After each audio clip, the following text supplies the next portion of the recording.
Você só vai descobrir de fato se o ITA é o lugar ideal para você ou não quando você chegar lá. Assim como você só vai descobrir o curso que você quer fazer quando chegar próximo, talvez, do final do segundo ano. As coisas vêm com o tempo, decisões mais críticas vêm com o tempo e você não precisa sofrer por antecedência por elas.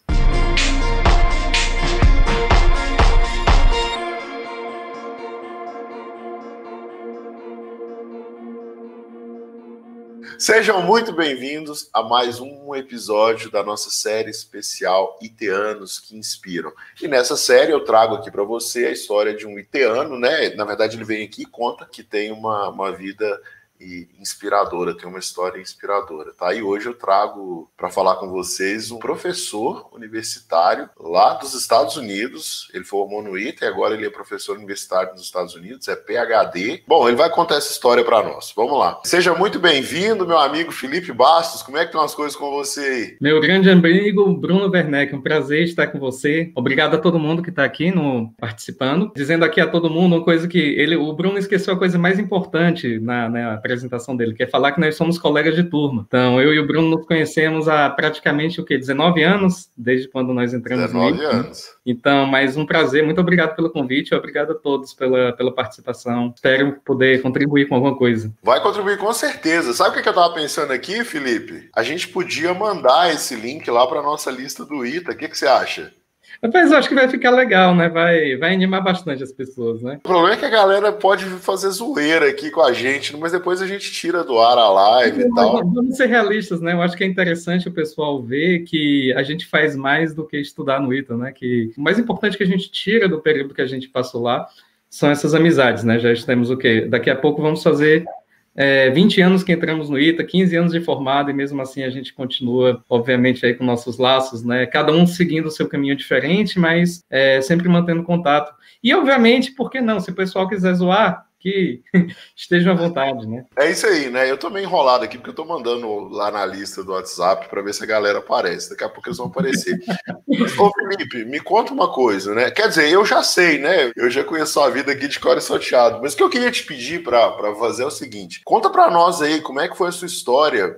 Aliás, o que você faz hoje? Bom, atualmente eu sou professor assistente, né? Assistant professor, na escola de business aqui da Universidade de Missouri. Eu estou aqui, a cidade onde eu moro se chama Columbia, no estado de Missouri, e eu estou praticamente na business school, né? Então, como professor universitário, o seu job description, né, o que você faz, é praticamente duas coisas, ou três coisas, que é pesquisa, que é a parte, digamos assim, que você tem a maior pressão, né, que você tem pressão para publicar em journals de reputação elevada.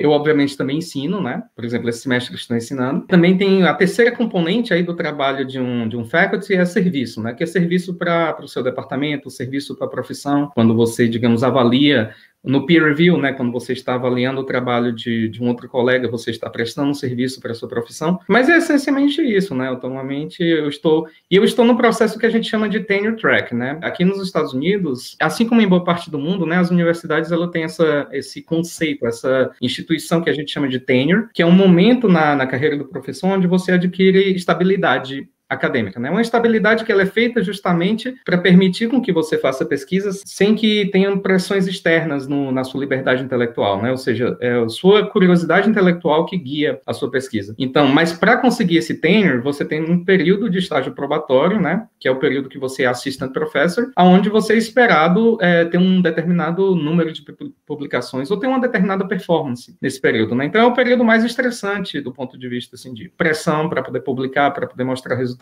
Mas eu gosto muito do que eu faço, né? É aquela coisa, a pressão sempre, ela é muito mais tolerável quando você, obviamente, tem prazer pelo que você faz, né? Então, praticamente isso que eu estou fazendo atualmente. A gente entendeu que você é professor universitário, que você orienta outros estudantes, trabalha na escola de negócios, né? Que é uma escola que forma administradores, mas quando a pessoa já tem mais experiência, né? O que a gente fala de MBA, você também trabalha com esse pessoal, né? Na verdade, não. A escola onde eu estou, nós temos um programa de MBA, mas o meu teaching, por exemplo, ou pelo menos o meu foco maior no que diz respeito a ensino, são alunos que, na verdade, estão num mestrado, mas é um mestrado que você faz logo após a undergrad. Então, os meus alunos, via de regra, estão, digamos assim, no nível de...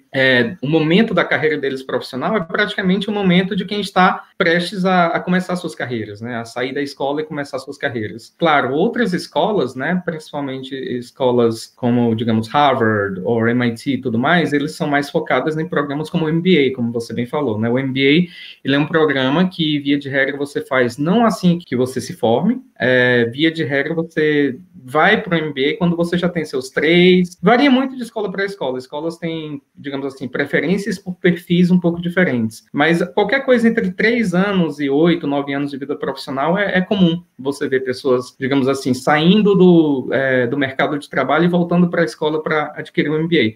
Mas no meu caso em si, os meus alunos, eles na verdade não fazem MBA, eles fazem esse mestrado, que é praticamente uma continuação do programa de graduação deles. Entendi. E por que você escolheu ir para os Estados Unidos para seguir essa carreira? Eu sei que você trabalha na área de finanças, né? E trabalha com muita modelagem matemática, assim, complexa e tal. Só que você fez engenharia aeronáutica, né? Sim, exatamente. Eu deixo complexo por sua parte aí, mas... porque eu não consigo entender. Eu já li alguns papers seus e, assim, eu não consegui entender muita coisa, né? Da parte... Hã? Você continua sendo uma pessoa modesta. Obrigado. Mas é o que eu não entendi mesmo.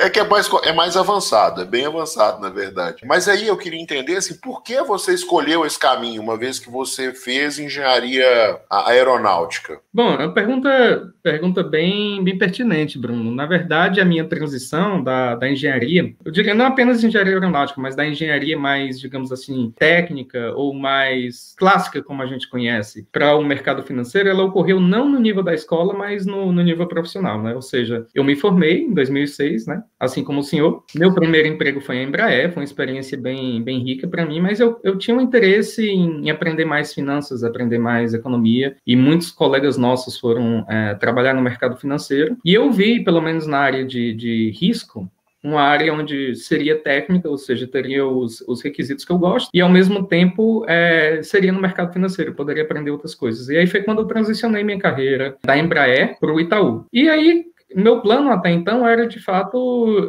continuar minha carreira no Brasil, né? Continuar, digamos assim, não tinha planos, pelo menos a princípio, nem de voltar para a escola, nem de, digamos assim, de largar a vida profissional para voltar e fazer algum MBA, alguma coisa no caminho, não estava nos planos. Mas aí, quando foi mais ou menos 2010, 2011, eu comecei a ter a ideia de mudar de país mesmo. Eu estava querendo ter uma experiência diferente, eu já estava casado, querendo uma experiência diferente para minha esposa e também, principalmente, para os meus filhos que estavam por vir, né? Hoje eu tenho 2 filhos, mas na época não tinha e gostaria de mudar. Então, a minha transição foi mais assim, eu pensei que o caminho para mudar aqui para os Estados Unidos seria via escola, né? Seria aplicando para algum programa, digamos assim, mais profissional na área de finanças, que era o que eu gostava. Daí, eu estaria, digamos assim, simplesmente, né? O plano inicial seria trocar Faria Lima por Wall Street. Ou seja, continuar no mercado, mas mudar apenas o país onde você mora, né? Mas ocorreu que quando eu comecei a fazer meu mestrado, né, e aí eu por óbvio, eu apliquei para programas de mestrado, não passei em alguns, passei em outros, como normalmente ocorre, e quando eu vim para fazer o meu programa de mestrado em Cornell, eu comecei a descobrir mais sobre a carreira acadêmica, né, que aqui, infelizmente, no Brasil não tem a valorização que eu acho que deveria ter, por diversos motivos, e aí seria uma conversa toda a gente entrar nesses motivos, mas eu comecei a me interessar pela carreira acadêmica, o meu pai é professor universitário também, então eu sempre tive a ideia do que seria a carreira, mas não como seriam os incentivos, como seria a vida de um acadêmico, não estando no Brasil, mas estando aqui, né? E aí foi quando eu decidi, assim, olha, se eu quero seguir carreira acadêmica, não existe ser professor, pelo menos não nessa rota que vai para o tenure, não existe a carreira de professor sem um PhD. Para você pleitear uma carreira acadêmica como tenure track, você tem que ter um PhD. Então, eu apliquei para o PhD apliquei também para vários programas, mas eu tive sorte de ser admitido em Cornell, que era onde eu já estava. Aí a escolha fica mais fácil, né? Porque você já conhece a cidade, você já gosta do ambiente, você já tem amigos na cidade. Então, eu simplesmente continuei lá em Cornell, terminei meu PhD em 2018. E aí, quando você está para terminar o PhD, o que normalmente você faz é você vai para o job market, né? Você vai para o mercado acadêmico de trabalho. trabalho, né? Onde universidades diferentes e candidatos diferentes estão tentando fazer um match, então tentando, digamos assim, ver os interesses em comum, se faz sentido ou não essa pessoa ser contratada, né? E aí eu tive sorte de receber uma oferta aqui da Universidade de Missouri.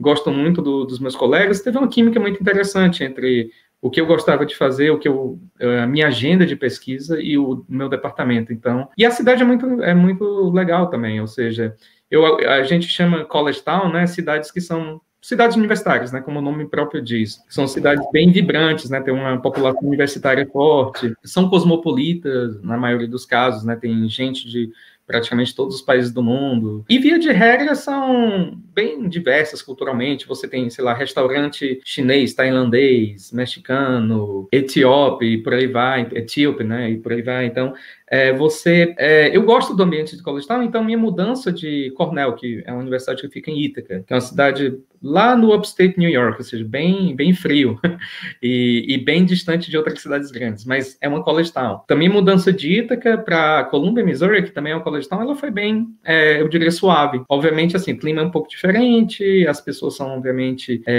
não são as mesmas pessoas, mas com muita coisa em comum. Então, foi aí que eu cheguei onde eu cheguei. Entendi. Agora, assim, a gente sempre fica curioso, as pessoas ficam curiosas, né? Porque a gente faz engenharia, né? Eu até fui para a Embraer junto com você, a gente estava na Embraer, não sei se você lembra. Claro. De vez em quando a gente encontrava depois para ficar conversando, a galera do ITA, né? Bom, tem coisa que a gente não pode falar aqui, né? Porque, lógico.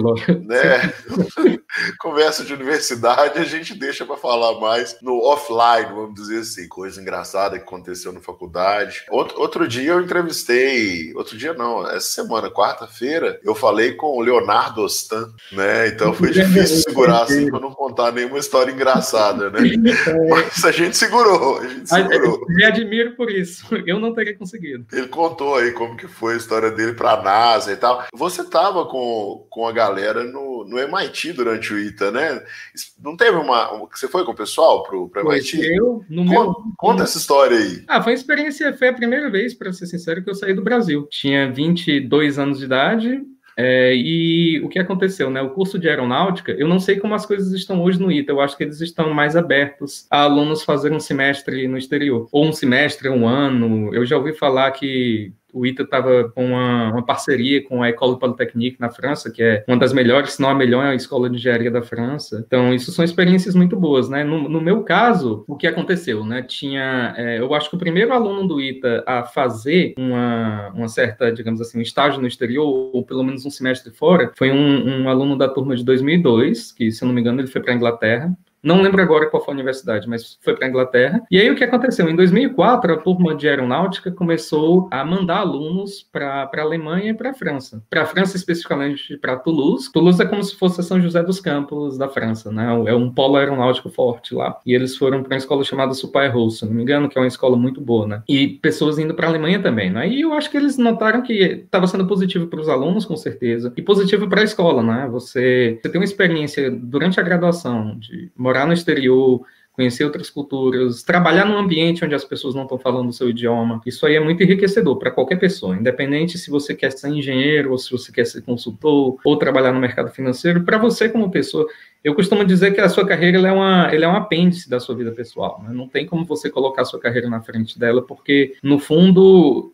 a forma como você se relaciona com as pessoas no seu ambiente de trabalho, ela reflete com o que você é como pessoa, né? Então, como pessoa, é uma experiência muito enriquecedora para qualquer aluno de graduação, seja do ITA, seja de qualquer escola no Brasil. Vale muito a pena se você tiver essa oportunidade, faça. E eu, junto com o Alexandre, né? A gente tenta não falar os apelidos. Né? Eu, junto com o Alexandre e a Karina, nossa colega também de turma, nós fomos para o MIT, trabalhamos com professores diferentes, e ficamos períodos diferentes. A Karina foi logo mais no começo do ano, de 2006, ela ainda teve que voltar para fazer o primeiro semestre, né, do ano de 2016, o tempo passa, a gente acaba não pensando, porque no caso a Karina fazia engenharia mecânica e a mecânica não tinha liberado o primeiro semestre, eles liberaram o segundo semestre para você fazer estágio fora, né? Mas então, ela fez um trabalho muito bom lá, o Alexandre também, e foi uma experiência muito boa, né? Passei mais tempo lá com o Alexandre porque nós coincidimos mais no período que nós ficamos lá, né? Que foi praticamente o semestre todo,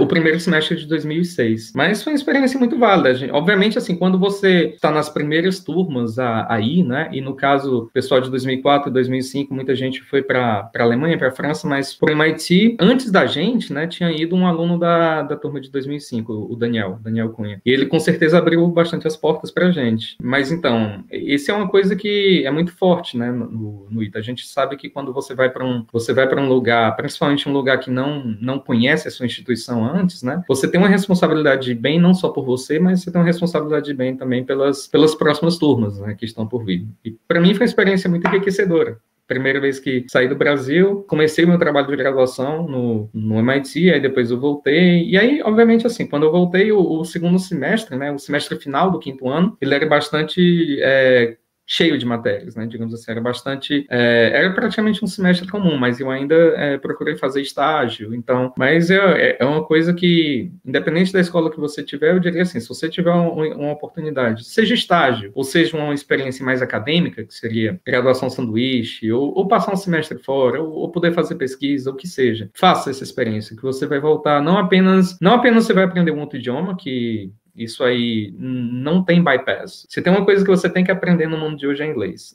Independente do que você queira fazer, você tem que saber falar inglês. Independente se você quer ser consultor, se você quer ser engenheiro, você vai voltar uma pessoa melhor se você for para o exterior. E para mim, valeu muito a pena. E até onde eu saiba, o ITA ainda continua a mandar alunos lá para o MIT. Isso aí é uma coisa que, obviamente, fico muito feliz em ver que o processo continua. Com certeza o trabalho que vocês fizeram, né? Começando com Daniel Cunha, depois vocês, teve mais gente, né? Depois das outras turmas, da 07, da turma que formou em 2007, foi muita gente. Uhum. Né? Então, isso aí fez diferença, né? Agora, me conta uma coisa. Você chegou a ter interação aí com os alunos recém-formados, né? Nos Estados Unidos. A gente chama de graduação, né? Uhum. E você teve contato com a galera do ITA e tal. Nem sei se cabe uma comparação, né? Mas até pra gente aqui ter uma noção, muitas das pessoas que estão vendo esse vídeo, né, vão entrar na universidade ainda e ficam se perguntando, né? Como que você avalia, assim, os estudantes brasileiros, né? Das principais universidades e os estudantes americanos das principais universidades, porque, talvez até por um pouco de excesso de modéstia, assim, você nem comentou que Cornell é uma das principais universidades do mundo, né, na área de finanças, né, a universidade que você está também então você deve ter contato aí com muita gente boa, né? Como que você avalia, assim, o pessoal que você conhece aí com o pessoal que você conheceu aqui no Brasil? Eu acho, Bruno, que a diferença maior, talvez não muito nos alunos em si, porque quando você começa a comparar alunos, tem muito o fator idiosincrático, né? Cada pessoa é uma pessoa diferente, você vai ter aquela pessoa que é mais determinada ou menos determinada em qualquer lugar do mundo que você for, né? Eu diria que, assim, a cauda direita da distribuição, né, que é, digamos assim, o pessoal que é extremamente driven, né, que é extremamente focado e que tem um objetivo e segue aquele objetivo, pessoas assim como você, essa cauda direita ela vai ser excepcional, independente de qual país que a gente está falando. A questão que eu acho, digamos assim, mais diferente, agora falando mais assim, institucionalmente, né, é que as universidades aqui, elas têm, eu acho que é, de certa forma, uma filosofia de que, olha, o programa de undergrad, ele não é um curso em si, ou seja, você não entra numa faculdade porque, eu vou entrar aqui porque eu quero ser engenheiro aeronáutico, ou eu vou entrar ali porque eu quero ser engenheiro civil, ou porque eu quero ser um sociólogo e tudo mais, entendeu? Você entra na universidade, e a universidade, como o próprio nome sugere, né, une, né, passa a ideia de uma coisa universal, uma coisa multidisciplinar, que abranja o todo, né? Então, você entra e, no primeiro ano, praticamente, da universidade, você faz matérias que você considera interessante, né? Você vai ter alunos no primeiro semestre fazendo matéria de cálculo, aí fazendo matéria de sociologia e por aí vai. Lá em Cornell, para te dar uma ideia, uma das matérias mais populares dos alunos, que inclusive é extremamente difícil você conseguir matrícula nela, você tem que, no momento que eles abrem a matrícula, se você quiser ter uma chance de entrar, você tem que fazer a matrícula nos 5 primeiros minutos. É uma matéria de wine tasting, ou seja, de degustação de vinho. E aí você fala assim, mas se eu estou aqui com o objetivo de ser um engenheiro, por que eu estou fazendo essa matéria de degustação de vinho. Vamos deixar o vinho de lado, uma matéria de sociologia, ou uma matéria de história, ou mesmo aprender um outro idioma, porque você tem departamentos que, digamos assim, que ensinam espanhol, português e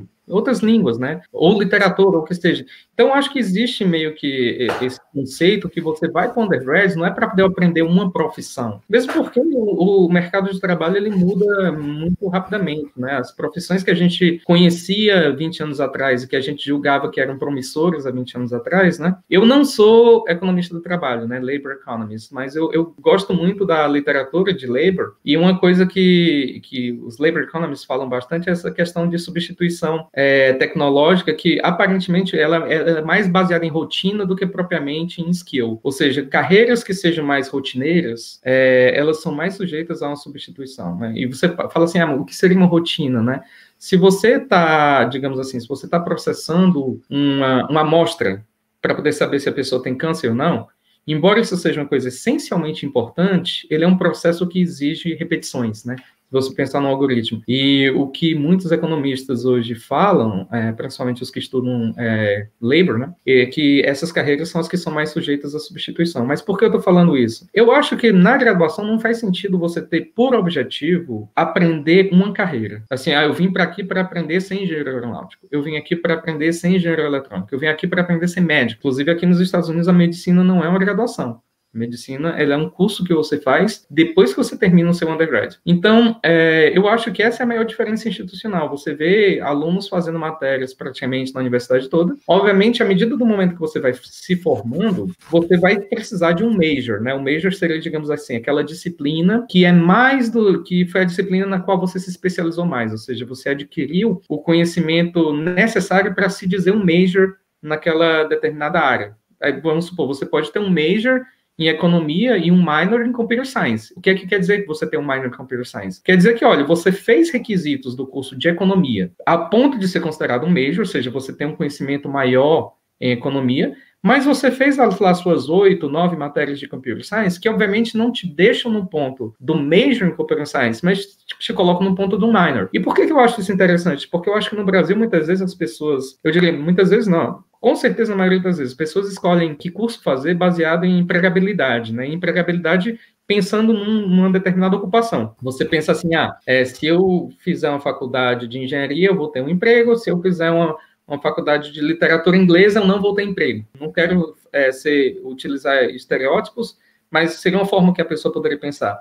Por que eu acho isso negativo? Porque, enfim, eu acho que esse período da graduação é um período para você crescer como pessoa. E se você tiver a oportunidade se você está preocupado com sua empregabilidade, então ótimo, faça o seu major lá em Data Science, né, que agora está bastante alto, ou faça o seu major em Computer Science ou engenharia, o que seja, mas faça um minor numa outra disciplina que você queira se desenvolver mais, assim, como pessoa, né? Que você queira aprender, não porque você acredite que aquilo em si vai ser o determinante do seu emprego, mas porque você vai ser uma pessoa e, por consequência, um profissional mais qualificado, se você consegue falar sobre filosofia, sobre literatura, sobre história, né? Então, acho que essa é uma diferença principal. As pessoas aplicam para a universidade, as pessoas não aplicam assim, quero ser médico, portanto, vou aplicar para a medicina. E essa decisão de quero ser médico aqui, ela vai ocorrer num momento muito depois, que é quando a pessoa já está para se formar no undergrad e a pessoa faz o pre-med, né? Faz tipo tem um grupo de cursos para você se preparar para eventualmente aplicar para a escola de medicina. Mas eu acho que as pessoas são menos focadas numa determinada ocupação e mais focadas no conhecimento em si, né? Em ver a experiência universitária como sendo um momento onde você cresce em conhecimento, não necessariamente um momento onde alguém está te ensinando a fazer alguma coisa. Por quê? Porque essa alguma coisa que alguém pode estar te ensinando hoje, daqui a 5 anos, eu não falo nem 20, daqui a 5 anos pode ser uma coisa irrelevante. Eu diria que é esse a maior diferença que eu vejo entre a forma como as universidades aqui funcionam e como no Brasil funciona. Isso independente de estarmos falando de universidades muito boas ou mais no range intermediário. É uma filosofia como um todo diferente. Pelo jeito que você falou, parece até uma questão mais cultural, né? Que vai além da universidade, é uma coisa do país, assim, né? Que foi acontecendo e E é desse jeito, né? É mais ou menos por aí. É uma característica cultural mesmo? Eu acho que essa diferença se torna um pouco cultural no sentido que, vamos supor, se você é pai, digamos assim, nós dois, né? Nós somos pais. E se nós acreditamos que essa experiência, obviamente, assim, no meu caso e no seu caso, a nossa experiência de graduação foi no Brasil, que embora seja uma experiência um pouco diferente, porque tem a questão de morar fora, tem a questão de morar no alojamento, que é uma coisa que, via de regra, obviamente, em outras escolas também tem pessoas que fazem isso, mas no ITA é praticamente uma condição necessária, ou aquilo pertence a 90%, 95% dos alunos, né? Mesmo os alunos que são de São José dos Campos preferem morar lá no alojamento para ter essa experiência de contato com a turma, de estudar junto e tudo mais, né? Do ponto de vista que o pai ou a mãe encara essa experiência como uma coisa positiva. Quando o filho tiver a ponto de ir para a universidade, eu sei que no nosso caso ainda está longe disso ocorrer, mas quando isso ocorrer, a gente obviamente passa esses valores para os filhos, porque a gente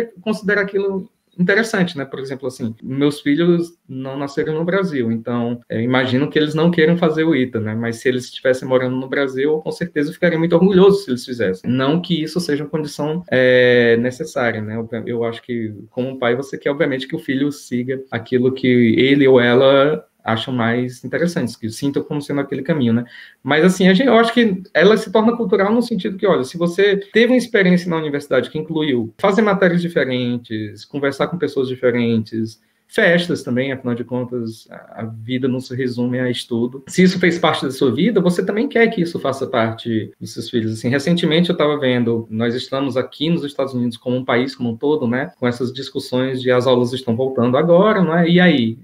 Obviamente as aulas que voltam, elas voltam com uma série de restrições, alunos usando máscaras, aqueles que moram com colegas, né, com roommates, que dividem o apartamento com outras pessoas, têm outras restrições, né, porque afinal de contas o seu colega infelizmente pode passar o vírus para você e tudo mais. Então, essas discussões fazem com que a sua experiência universitária seja diferente da que os pais tiveram, não apenas dos pais, né, uma experiência diferente daquela que a turma que entrou na universidade ano passado está tendo, né? Eu acredito que qualquer, digamos assim, filosofia universitária, ela acaba, ou pelo menos como a gente encara o que é essa experiência de fazer uma graduação, né? Como a gente encara isso, ela tem, obviamente, a componente cultural no sentido que, vamos supor assim, hoje em dia é praticamente dado que um dos fatores mais determinantes no sucesso de uma criança é o nível de educação dos pais. Não deveria ser assim, na minha opinião, né? Eu acho que seria mais ótimo uma sociedade onde você tem maior mobilidade social, mas hoje no mundo todo, inclusive, eu diria principalmente aqui nos Estados Unidos,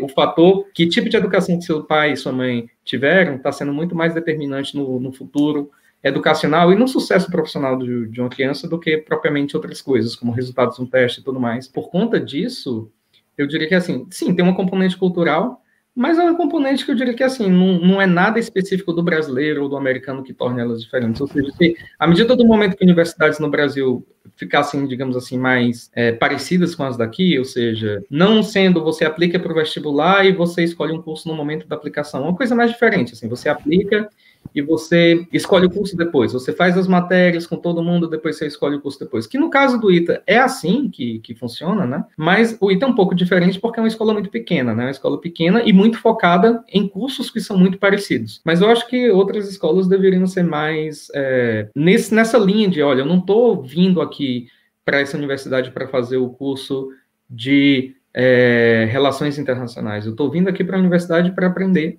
coisas de modo geral. E se durante a universidade eu descobrir que é relações internacionais, que eu quero, digamos, passar mais tempo me especializando, estudando, então ótimo, então pegue seu major em relações internacionais. Então acho que no momento que se porventura o Brasil adotasse, ou as universidades brasileiras adotassem essa postura, então era questão de tempo, não tem nada, na minha opinião, que seja específico do brasileiro que impeça com que isso ocorra. Eu acho que a resposta é mais nessa linha, entendeu? É cultural no sentido que pais passam, obviamente, suas experiências para os filhos. Não é uma coisa que, na minha opinião, o Brasil não possa estar fazendo no futuro. Entendi. Você falou aí bastante de filhos, né? A gente, depois que tem filhos, fica com essas coisas na cabeça mesmo. Ótimo, né? Coisas na cabeça. Queria que você voltasse um pouquinho no tempo e contasse para nós como que foi o seu processo de entrar no ITA? Desde o dia que você teve vontade de fazer o ITA até o dia que você passou. Como que foi essa história aí? A minha trajetória, eu diria que foi um pouco diferente. quando estava no ensino médio, obviamente eu já tinha ouvido falar do ITA. Eu falo obviamente, mas até peço desculpas, porque que muita gente não escuta. Ou pelo menos o ITA não tem a mesma abrangência nacional, ou não tem a abrangência nacional que eu gostaria que tivesse. Acaba que o quê? Que em algumas cidades as pessoas conhecem mais o ITA do que em outras cidades, porque a cidade tem um histórico maior de aprovação, ou porque aquele colégio, o cursinho em si, tem um histórico maior de aprovação. Então você sempre vê seus colegas mais velhos sendo aprovados, você pelo menos passa a conhecer, passa a saber da existência da universidade, né? No meu caso, eu não tinha o que eu diria a maioria dos nossos colegas tiveram, né? Que é aquele sentimento de que, olha, eu quero fazer ou o ITA ou o IME, né? São duas escolas bem parecidas, que aparece logo na pessoa, quando a pessoa está no ensino médio, né? No primeiro ano ou até antes disso. Não, no meu caso, eu não tive isso. O que ocorreu foi, o meu plano original era fazer graduação mesmo na cidade onde meus pais moram, e aí depois pensar se, ó, quero fazer uma pós-graduação, quero ir para outra cidade, mas a graduação, o meu plano era ficar mesmo em Fortaleza, que é onde a minha família, da onde a minha família é originalmente, ou estabelecer minha carreira por lá, ou de repente mudar, mas a graduação seria lá. Na verdade, isso não é diferente, eu diria que da maioria dos vestibulandos no Brasil, né, dos alunos de ensino médio no Brasil. É diferente daqui, onde as pessoas veem a entrada na universidade como sendo aquele momento que você sai da casa dos seus pais. No Brasil, pra gente, pra mim e pra você, pelo fato da gente ter ido pro ITA, coincidiu também com a saída da casa dos pais, mas não é a regra, né? É mais uma exceção do que a regra. No meu caso, o que aconteceu? Eu entrei numa escola, numa universidade na minha cidade natal. Infelizmente, eu peguei uma greve da universidade logo no final do primeiro semestre, começo do segundo semestre, e aquilo me desmotivou bastante. No meio da desmotivação, no meio da, não sei, talvez uma sensação de que, olha, eu não estou muito satisfeito aqui. Por sinal, eu ainda mantenho contato com a maioria dos meus amigos que se formaram na outra universidade e tenho muito respeito por eles, entendeu? Então não é nada, quando eu falo que eu não me adaptei muito bem, não é nada contra a universidade, é simplesmente um match, entendeu? Você tem às vezes universidades boas e pessoas boas que não casam bem. Isso ocorreu comigo. Mas no meu caso, a desmotivação me fez, quer saber, eu vou tentar fazer o vestibular do ITA, né? Isso foi mais ou menos o que? Em agosto de 2001. Eu fico tentando falar 2011, mas na verdade a gente é mais velho, né, do que a gente pensa. Então, em 2001, né, que foi o meu primeiro semestre na outra universidade, peguei a greve, fiquei desmotivado e aí, olha, vou estudar para o ITA, né? E aí, pelo menos a parte de física e de matemática, o estudo em si não foi muito complicado, porque eram duas matérias que eu gostava bastante, né? Eu já tinha lido Halliday antes, então você pegar digamos assim, o passo, né? Você pegar o bonde e continuar, manter o ritmo, não era muito difícil, né? A maior dificuldade para mim foi química, que pelo menos eu não sei se o ITA mudou hoje, mas na nossa época, quando você fazia o vestibular do ITA, você não sabe as suas notas no vestibular, e você só fica sabendo suas notas no momento da sua graduação. Então, eu tirei em Química, no vestibular, 41 de 100, que é literalmente um ponto, né, um décimo, né, acima da nota de corte de 40, né? Então, por muito pouco, eu nem faço o suficiente para passar. E Química foi, de fato, a matéria mais desafiadora para mim. Obviamente, passei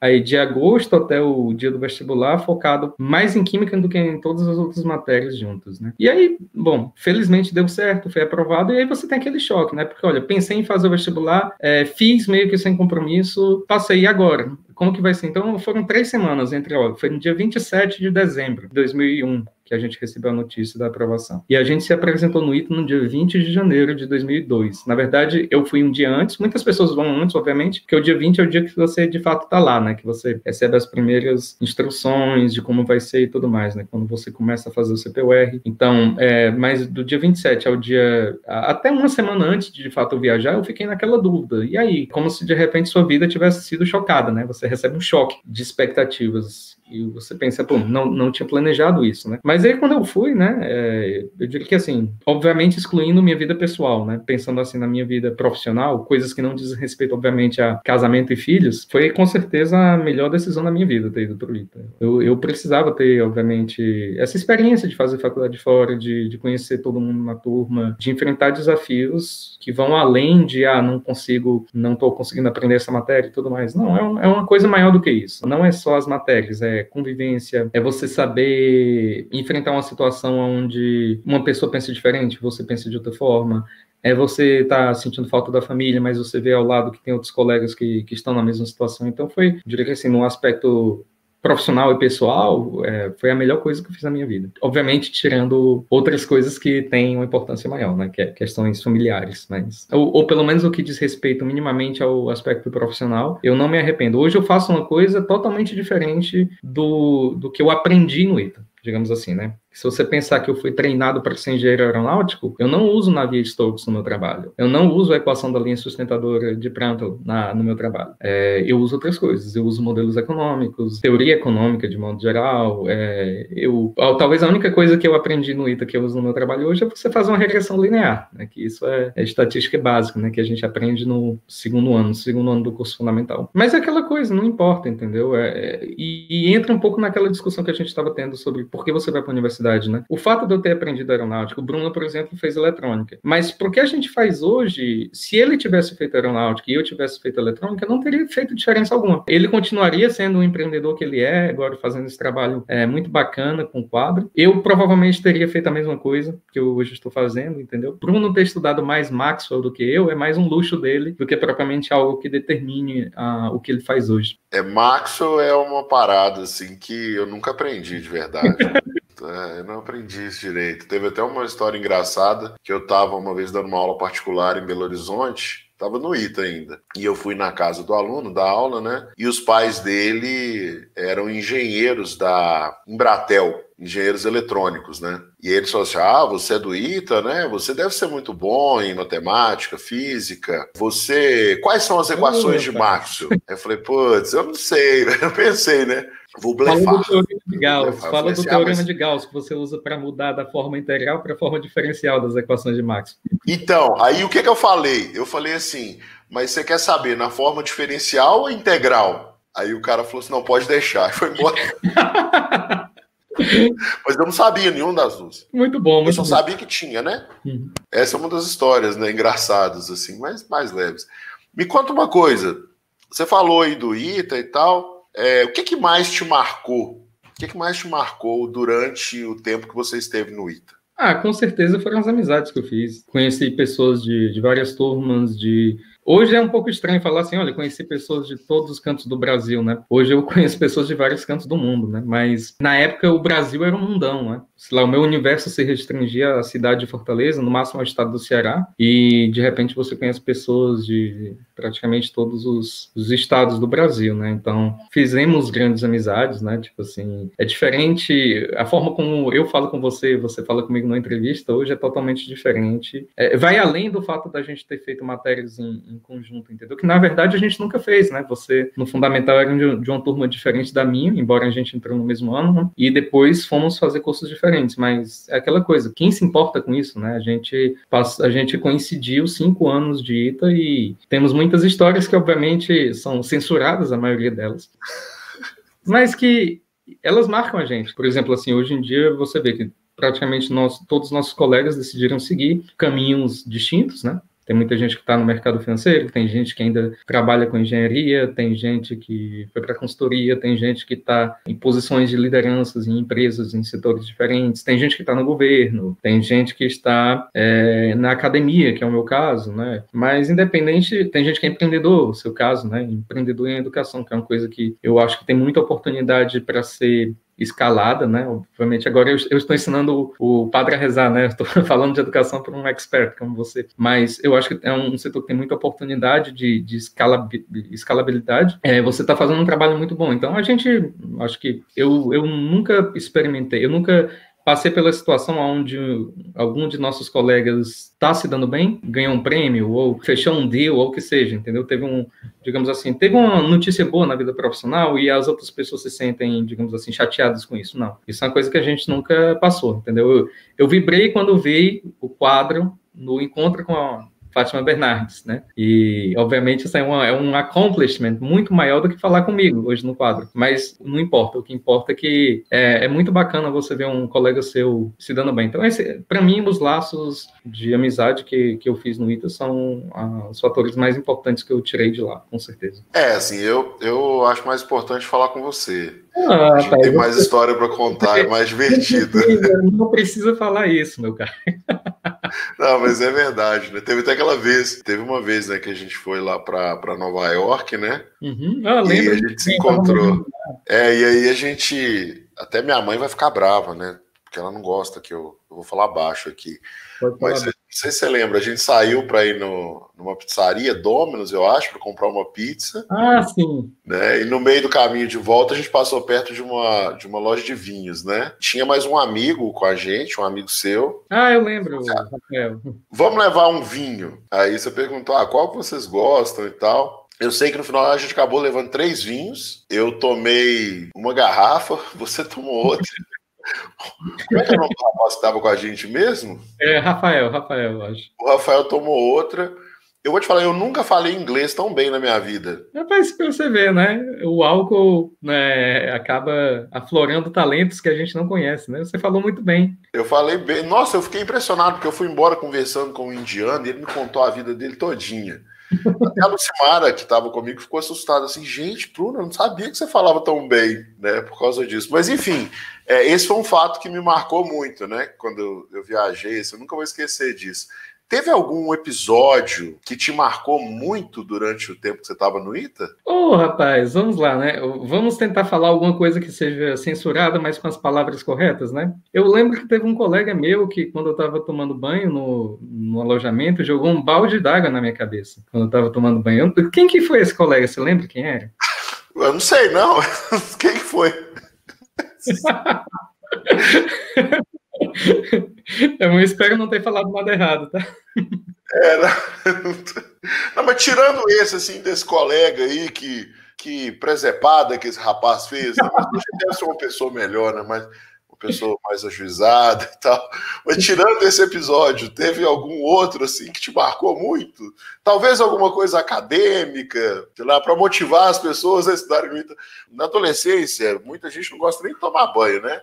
Aí chega lá e descobre que o pessoal fica jogando balde de água fria, não vai querer fazer ITA. Alguma coisa que motive o pessoal a ir pro ITA, assim. Vamos lá, motivar o pessoal para ir pro ITA. Os pais que estão vendo esse episódio, entendeu? Uhum. Eu quero que o meu filho vá pro ITA, realmente vou incentivá-lo. Ou minha filha, né? Enfim. Não, eu acho que o diferencial acadêmico que o ITA tem, isso na minha opinião, não é muito o fato de, digamos assim, de ter alunos bons no ITA por um fator, entendeu? Porque existem alunos bons em qualquer escola. Pessoas têm, até vamos supor assim, às vezes aqui nos Estados Unidos eu vejo professores que a pessoa tem um recorde de publicação excepcional e a pessoa está numa universidade que, eu diria assim, talvez inferior ao que a pessoa merecia, mas de repente a pessoa tem família naquela cidade e tudo mais, né? Ou seja, você vai encontrar pessoas brilhantes em todos os lugares. Eu acho que o diferencial acadêmico do ITA é porque o ITA é exigente. Ele não, digamos assim, ele te impõe um mínimo que garante que, olha, se você, de fato, fizer os 5 anos aqui como a gente espera que você faça, eu posso te garantir o seguinte, você pode, no futuro, ser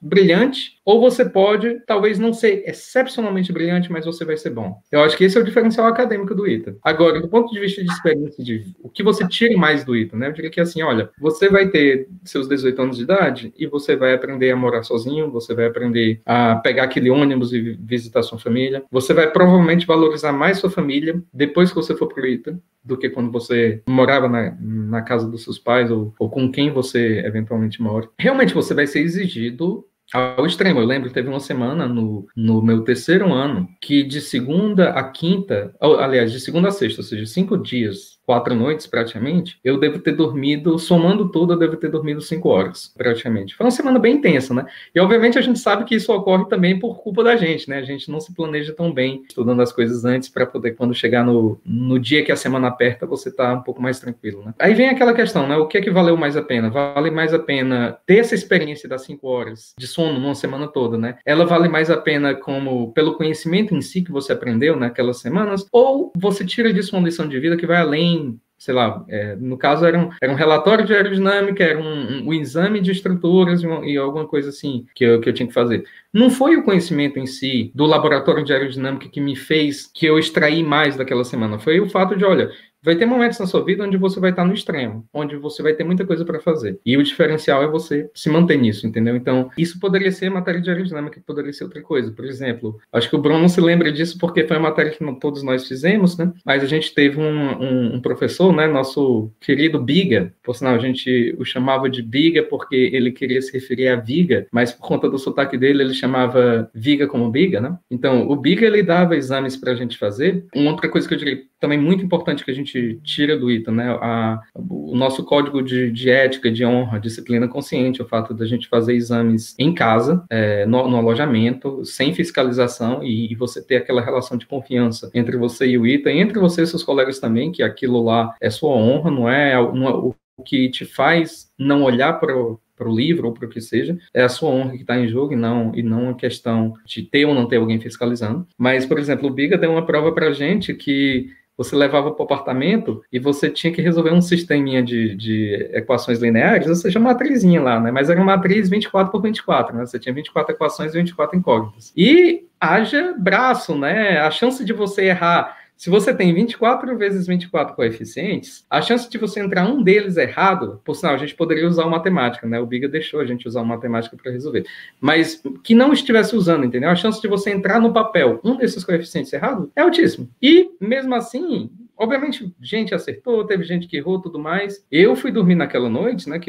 A gente foi pro ITA, pensando que a prova seria lá na sala, e ele deu a prova para a gente levar para o apartamento. Eu, pelo menos, fui dormir naquele dia umas 3, 4 da manhã, né? Ou seja, deve ter passado, sei lá, umas 8, 9 horas tentando resolver a prova. Teve gente que ficou até meio-dia tentando resolver a prova, porque quando foi na manhã, o Biga permitiu que as pessoas tivessem deadline até meio-dia. Então, é o desafio, entendeu? Você não é o fato de ser uma prova de estruturas que faz o diferencial. Poderia ser de outra coisa, poderia ser de computação, poderia ser de anatomia, entendeu? Mas é aquela experiência de você ter um desafio e, olha, não desista, stick to it, entendeu? É isso que eu diria assim, para os pais, para os adolescentes, entendeu? Você vai aprender a ter determinação, você vai aprender que não é qualquer coisa que te derruba, não. Isso é verdade. A gente tomou muita pancada no ITA, assim, que hoje a gente olha para trás até ri um pouco, né? Aquilo deixou a gente mais preparado, né, para alguns problemas que surgem na vida. Dá coragem também, né, para você tentar umas coisas diferentes, né, meio fora do padrão, assim. Você estava super bem no mercado financeiro, largou tudo para fazer um mestrado nos Estados Unidos, né? Já tinha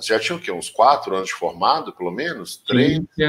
5 anos de formado, praticamente, quando eu vim para aqui, né? 5 anos. Então, com 5 anos de formado, a galera tá em outra vibe, né? A maioria, assim. É o momento que as pessoas hoje estão aplicando para fazer MBA, ou voltando do MBA, né? Em muitos casos, ou continuaram no Brasil e decidiram, já estão numa posição de maior liderança. Então, é um momento, digamos assim, lógico, eu diria que é um momento praticamente limite de você tomar uma decisão mais extrema de mudança de carreira, né? É muito mais difícil você decidir mudar drasticamente para outro país, né? Quando você tem, digamos assim, 45 anos de idade, filho em época de vestibular, tudo mais, né? Ou filho no segundo grau, no ensino médio, porque aí você tem toda uma estrutura familiar que te impede de fazer uma mudança, mais sorte. Mas, enfim, eu acho que se você não tentar as coisas, né, você vai sempre se arrepender de não ter tentado. Aquela, de certa forma, obsessão, né, que você tem num determinado momento. Você tem uma obsessão de que eu quero, sei lá, no meu caso, eu quero morar em Nova York e trabalhar ou num fundo de investimentos, ou num banco, em Wall Street. E eu sei que para eu fazer essa mudança é mais fácil se eu fizer um curso nos Estados Unidos, porque, assim, o ITA é uma universidade muito boa no Brasil, mas justamente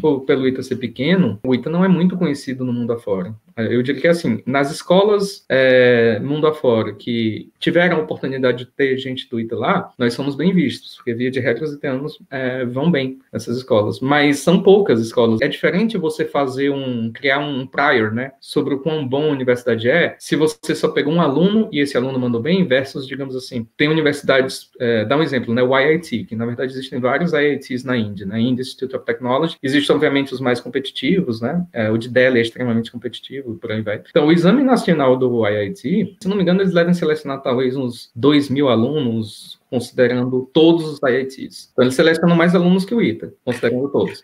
Mas a gente está falando de 400 mil alunos que tem. Então é extremamente seletivo. Inclusive, eu tenho um amigo meu que ele foi posição 19 no ano dele. Num exame com 400 mil alunos tentam, ele foi posição 19. Então, esse amigo meu, inclusive, é empreendedor. Ele montou uma empresa de commute, bem interessante. Mas o que acontece? O IIT, todo ano, vai mandar aluno para Harvard, para MIT, para Cornell, para Princeton e por aí vai. Então, como você tem uma qualidade de material humano extremamente alta, porque eles são muito bem selecionados, mas ao mesmo tempo também tem um número grande, o que acontece? É mais fácil você ver o nome IIT, você sabe, olha, eu não conheço essa pessoa, mas eu estou vendo esse nome, e eu sei esse sinal, falando assim meio que como economista, né? O valor desse sinal é muito informative to me. Eu olho esse diploma, eu sei que eu estou pegando alguém bom, né? No caso do ITA, as pessoas podem saber ou não podem saber. Por isso que é tão importante a gente ter esse sentimento de comunidade, né? Tipo, quando você está, qualquer que seja o caminho que você siga, você está levando não só o seu diploma, mas está levando o diploma de outras pessoas que se formaram antes de você. Provavelmente, boa parte do sucesso que você está conseguindo é por conta dessas outras pessoas, e você tem a responsabilidade de não deixar a bola cair, né? De não deixar com que as pessoas que vêm depois de você não tenham as mesmas oportunidades. Então, esses valores são muito válidos, entendeu? Eu tenho grandes amigos que se formaram em outras escolas no Brasil, escolas excelentes, que foram excelentes escolhas para essas pessoas, entendeu?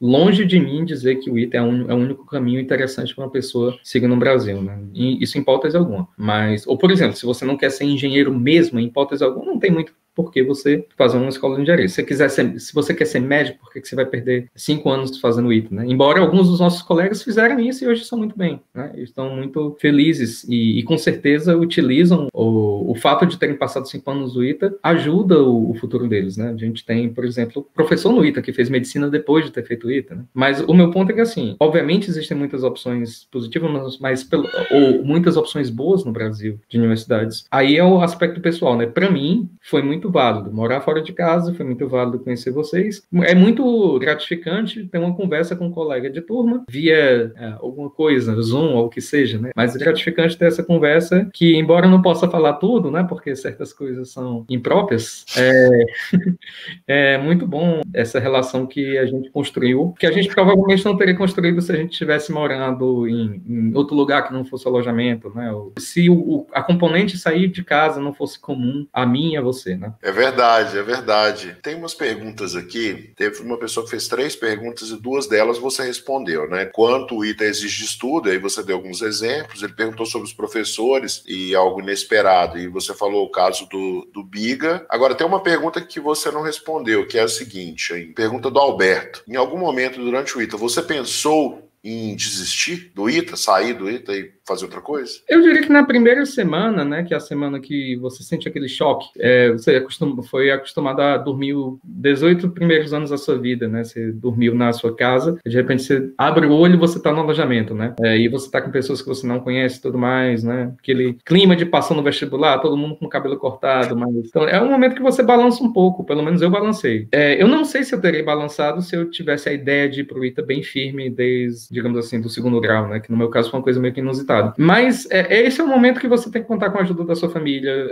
Você conversa com... Eu conversei, por exemplo, bastante com meu pai. Ele falou assim, Felipe, a maioria das pessoas consegue, eu tenho certeza que você vai conseguir. Bom, agradeço a ele eternamente pelo conselho, entendeu? Não, continua que você vai gostar. Eu diria que, assim, eu nunca passei, nem naquela primeira semana, de 50% aquela vontade de desistir, não. Chegou lá perto, do em cima do muro, mas depois quer saber, eu vou ficar aqui. E aí, obviamente, você descobre que, assim, olha só, não é nem que você está morando em outro país, né? Você está morando no mesmo país. Obviamente, famílias diferentes, né? Dependendo de aonde você mora, ou onde está a sua família. Por exemplo, se você está no ITA e sua família é de São Paulo, no extremo você consegue ir visitar sua família toda semana. Chega o final de semana, você vai lá, visita sua família e volta. Então não é tão penoso como, digamos, uma pessoa que vem de Belém, ou de Fortaleza, ou de Manaus, né, que é bem mais distante. E, obviamente, algumas famílias são mais abastadas, né, tem como ir, permitir que um filho passe semaninha em casa e tudo mais, outras não têm as mesmas condições, então você acaba ficando mais tempo lá. Mas eu diria que, tirando essa primeira semana, olha, depois que eu decidi isso aqui que eu quero, eu gosto daqui, eu me sinto bem aqui, entendeu? Aí foi tranquilo. Entendi.